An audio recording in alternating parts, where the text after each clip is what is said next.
So I just got done watching Maggie Gyllenhaal's version of The Bride, and this was a movie I was highly anticipating for years, mainly because it just kept getting delayed. But I was really excited for this film because this is a very different interpretation of one of my favorite films of all time, which is The Bride of Frankenstein.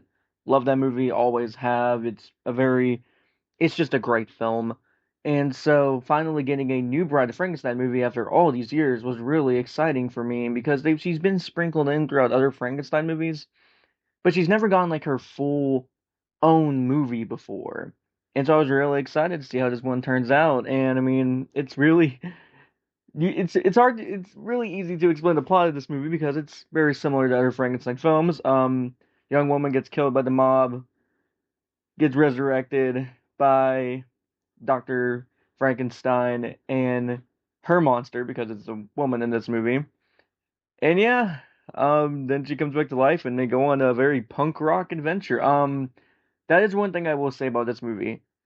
It is very, very. I can't see people enjoying this film who don't like movies like The Crow and movies like Dark City because this movie feels very in line with some of those movies.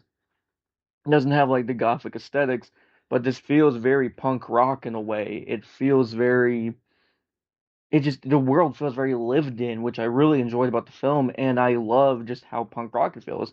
The way the movie's shot, it looks straight up like a music video sometimes, but in a good way, in my opinion. And I really loved the performances in this movie by Jessie Buckley, who plays the bride here, which I thought she was honestly phenomenal in this film. She always gives a really good performance, and that doesn't really change here. She does really good in the role.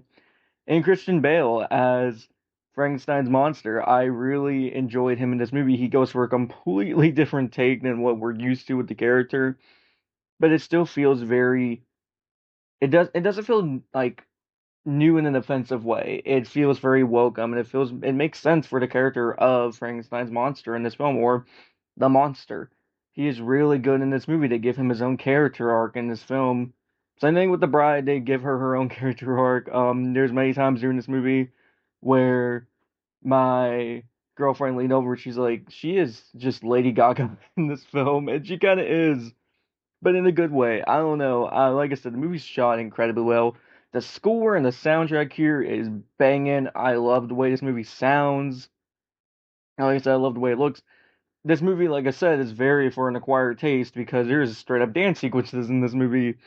There's straight up moments that reminded me of a film I didn't want to be reminded of, which was Joker 2. But it did what Joker 2 couldn't do, and that actually made for a pretty good movie. It doesn't feel like a mess of ideas. This feels like a coherent vision, a very wild vision, a vision that I wouldn't have thought of for this character, but they went for it. They swung for the fences, and for Maggie Gyllenhaal's first ever directorial debut, I didn't think it was that bad. I thought, I've seen way worse. So yeah, for a movie, I thought this was fine. It was a really good time. I really enjoyed watching it in the theater, but I'm not too sure about what the rewatchability of this movie is gonna be like for me.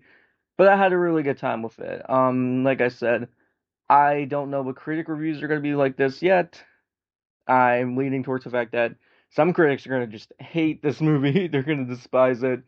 Some are gonna really enjoy it and see it for what it is.